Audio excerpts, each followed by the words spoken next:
Our last email this week comes from Tom in DC. Hey, Tom. Not He much. says- really. Tom in DC is a weird name. Tom and like Game of Thrones. I love the work you all do. The show is one of my weekly highlights. Oh, thanks, Tom. As a longtime listener, there seems to be two things that are regularly mentioned on the show. The first is that modern AAA video games are extremely complicated and costly to make.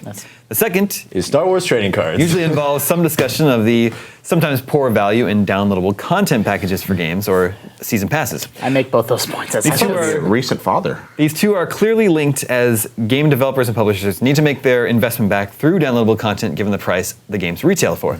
What would your thoughts be on increasing the price of AAA games? As someone who has spent a lot of time gaming over the years, the price of $60 is only the latest price the industry has settled on. Personally, I would prefer just paying $70 or so for a game and know that there will be no extra charges. I would pay more for video games right now. I don't know what the analysts would say about how that would affect your purchasing, but I have hoped for more expensive games for a while. You're And I would say- hoping for more yes, expensive I games. really wish the price of games would go up. So there's Explain your reasoning though. Simply because I hate buying back-end stuff, and I'd like to see them make more money on the front at the beginning, be able to actually fund. The price of making games is going up, and the price of buying games isn't. That there's a breaking point there that's already kind of been hit. An extra $10 doesn't guarantee that there will be no back-end stuff. Like if everyone came out and was like, all right, we'll all charge $70 for our game, but we guarantee there will be no DLC, no season passes, no extra content after the fact. I don't think that world exists. No, I think you're right about that. I think that simply they don't have to sit there and say we absolutely have to have this to make it in the business plan. They come out and say we're going to have a significantly larger chunk of revenue at the beginning, which means we can actually afford to make this thing. You look what happened with, at this point, Metal Gear Solid 5 is selling really well, but has it made its money back yet?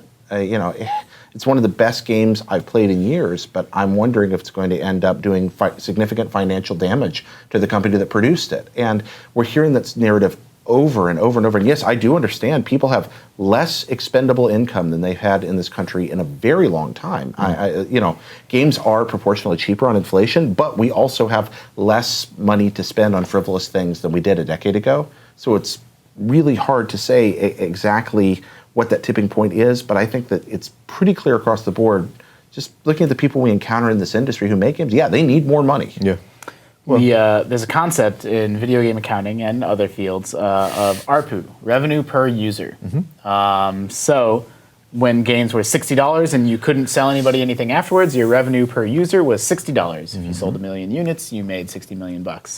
Now, thanks to DLC and other things like that, your revenue per user can climb or shrink based on if half of your buyers buy a $30 DLC pack, your revenue per user has gone from $60 to $75. So that's what all the DLC and costume packs and whole myriad options available to you are all about, is how to bump up that ARPU number without ever adjusting the actual $60 price of the game. And that's why you also see costume packs are stupid. They're dumb. They're just dumb.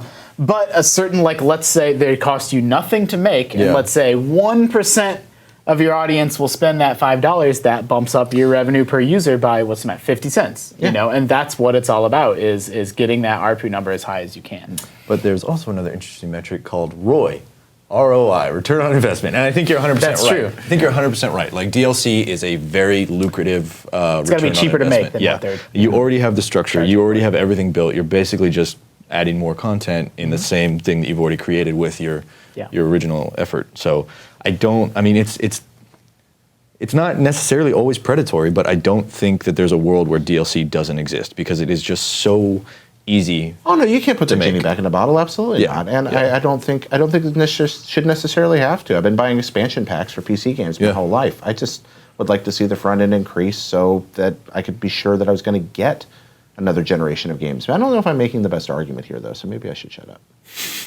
No, I think you're right. Video games are a luxury item, and the better argument is just that games have been, not to say that your argument was poor. In my opinion, another argument towards raising the price of games is just that games have been $60 for a long time. And $60 isn't the same now as it was, over 10 years ago when that price became the standard.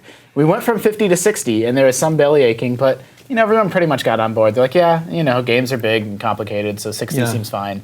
When did the price The 360 generation. video games standardized? Because Whereas we were talking earlier, back in the NES days, the price of games were just all over the place. Well, it was some based were on- 30, it was some were based on the 50. cart. I was looking at in preparation for this, I was looking at a 1988 Sears Wishbook catalog for Christmas, looking at NES games. And prices ranged from $30 in that book to up to about $45 in that particular issue for NES cartridges. So you had that is a 50% increase from the bottom to the top. Now, some of that was the age of the cartridge, some of it was the manufacturer, some of it was, there were all kinds of things factoring in, but like I could run out that year in '88 and buy Punch-Out for $35, or Metroid for $35, or I could buy Kid Nicky Radical Ninja for $45. Yeah. Or Bases Loaded, and that's a big. I mean, it literally cost them more money to manufacture the bigger carts. So then when we bigger in moved storage space. to discs, they all cost the same to manufacture, and we were able to standardize price. Right. So Makes a lot of sense. the game development Learned something. The game development cost still varied, but not Yeah. the cost to actually press the Manufacture, disc. yeah. And that's why, like, I think I paid $85 or $90 for Mortal Kombat Trilogy on the N64. Yeah, some of those cards are expensive. Beyond Oasis was an expensive card. Resident Evil 2 on the N64 cost a fortune. Oh, wow. I remember buying that too.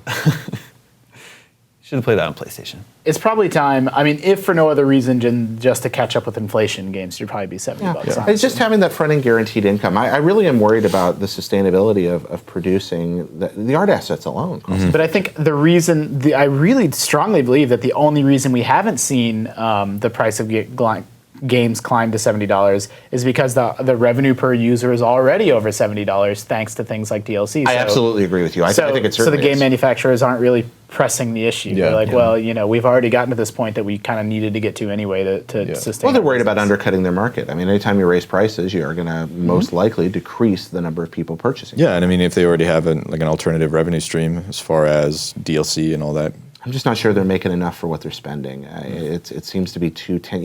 If I'm an investor right now and I look at a game studio that I can build, it's terrible business. I can build $100 million game. I invest $100 million and I'm going to make, I'm fairly certain I'm going to make some money on that, as long as it doesn't go over budget and nothing goes terribly wrong. Or I can take that same $100 million and pay a bunch of iPhone developers $20,000 each to create hundreds and hundreds and hundreds of games, one of which I'm pretty sure will be a hit. Yeah. And I know I'll make my money back. Which one am I going to spend my money on?